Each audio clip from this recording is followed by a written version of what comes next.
வணக்கம் நேயர்களே. இன்றைய வாஸ்து பகுதியில் வாஸ்துவுக்கும் கடனுக்கும் ஏதாவது சம்பந்தம் இருக்கின்றதா? இப்போ தமிழ்நாட்டில் வாஸ்து செய்கிற வாஸ்துக்கும் டிஃபெக்ட்டுக்கும் ஒரு சம்பந்தத்தை சொல்கிறேன்.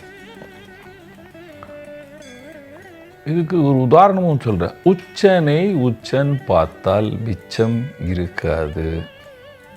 இவர் கடன்காரனாக இருப்பார்கள். கடைசி நேரத்தில் சந்தோஷம் இருக்காது. இந்த மாதிரி பல உதாரணங்களை சொல்லலாம்.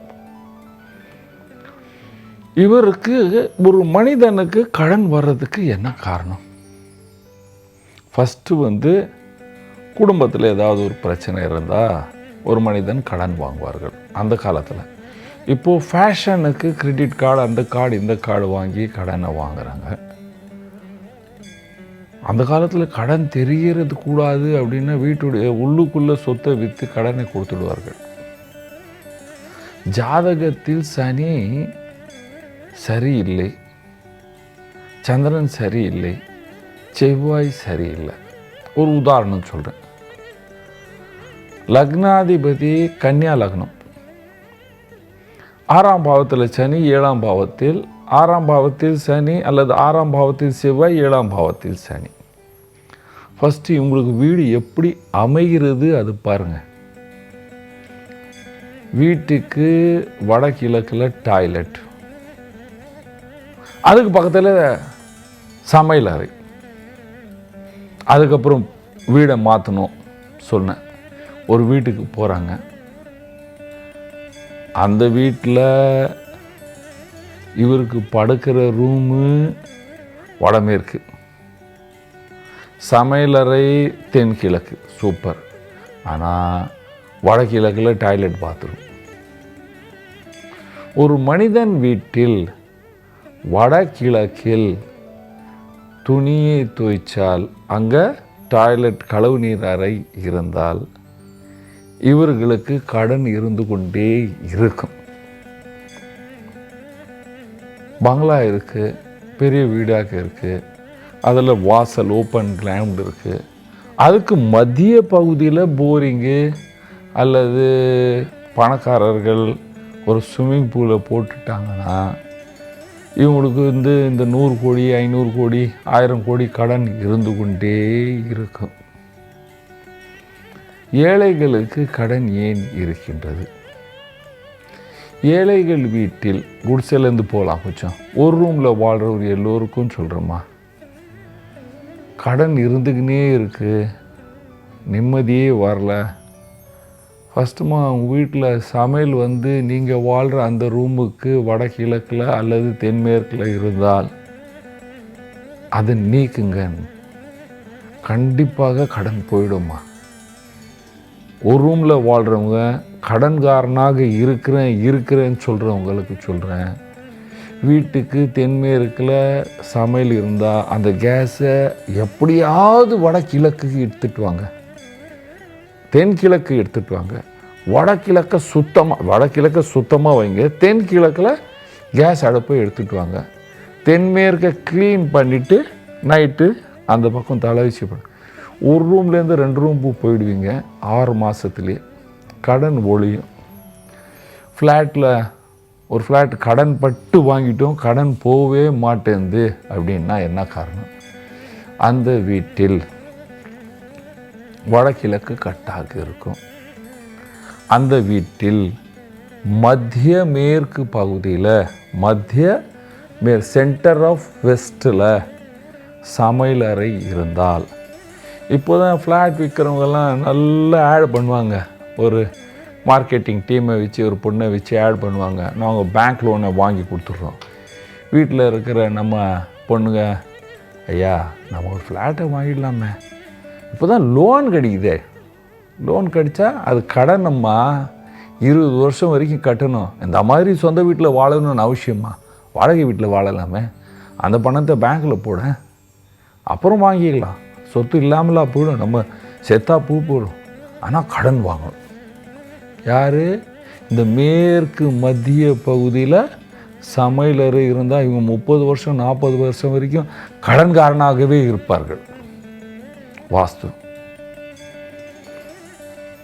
சென்டரில் தண்ணீர் இருந்தால், பங்களா இருந்தால் இவங்களுக்கு 100 கோடி 500 கோடி 1000 கோடி கடன் இருந்துக்கினே இருக்கும். சாதாரணமாக இந்த 5000லேருந்து 20,000 30,000 வாடகை கொடுக்குறவங்க வீட்டில் கடன் ஏன் இருந்து கொண்டே இருக்கு? இவங்க படுக்கிறது வடக்கில் படுப்பாங்க. ஒவ்வொரு கிளாஸுக்கும் சொல்கிறேன், ஒவ்வொரு கிளாஸும் அவங்க இடத்துல இருக்கிற இந்த டிஃபெக்டை குறைங்க. என்ன செய்வாங்க? வடக்கில் படுத்துக்குவாங்க. தென்மேற்கில் டாய்லெட் இருக்கும், கடவு நீரறை. சவுத் வெஸ்ட்டில் டாய்லெட் இருக்கும். இவங்க இந்த வாடகை கொடுத்தே காலம் தள்ளுவாங்க.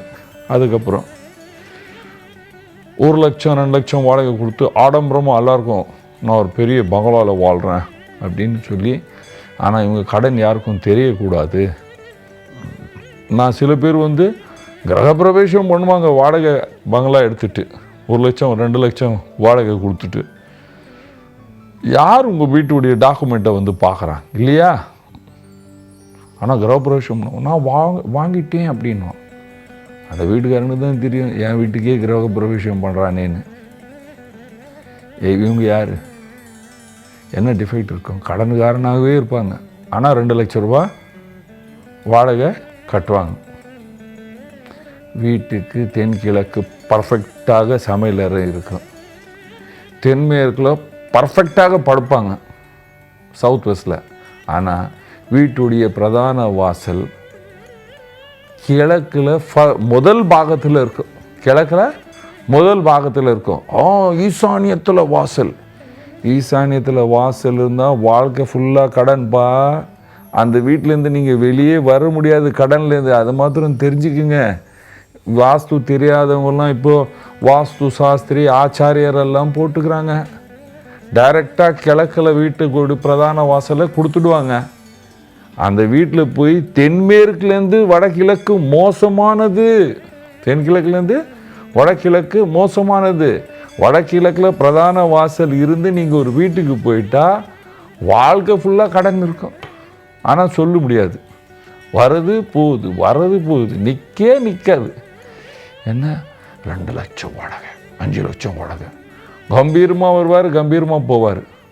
ஆனால் வீட்டில் ஒன்றும் இருக்காது, கடன் தான் இருந்துக்கினே இருக்கும். ஏன்? அந்த பிரதான வாசல் கிழக்கில் ஃபஸ்ட்டு பாகத்தில் இருந்தால் இதே கதி. இதே மாதிரி வடக்கில் வாசல் இருக்குது. வடகிழக்குலேயும் டைரக்டாக பிரதான வாசல் இருந்தால் இவங்க என்ன பண்ணுறாங்க, எப்படி வாழ்கிறாங்கன்னு யாருக்கும் தெரியாது. ஆனால் இவங்களுக்கு கடன் இருந்துக்கினே இருக்கும். வாரிசுகள் விட்டு போயிடுவாங்க, பிரச்சனை இருந்துக்கினே இருக்கும். கடன் இல்லாமல் வாழ வேண்டும் என்றால் ஃபஸ்ட்டு வீட்டை சுத்தமாக வையுங்கள். தெற்கில் தலை வச்சு படுங்க. தென்கிழக்கில் சமையலறை இருக்கணும். வீட்டுடைய வடகிழக்கு சுத்தமாக இருக்கணும். எந்த வீட்டுக்கும் மத்திய பகுதியில் தண்ணீர் இருக்கக்கூடாது. பங்களாவாக இருந்தாலும் கார்டன் இருந்தாலும் ஃபவுண்டைன் இருக்கக்கூடாது. தென்கிழக்கில் தண்ணீர் டாய்லெட் இருக்கக்கூடாது. தென்மேற்கில் டாய்லெட் வரக்கூடாது. இந்த மாதிரி இல்லாமல் இருந்தால் நீங்கள் எல்லோரும் கடன் இல்லாமல் சந்தோஷமாக சுகமாக வாழலாம். நன்றி, வணக்கம்.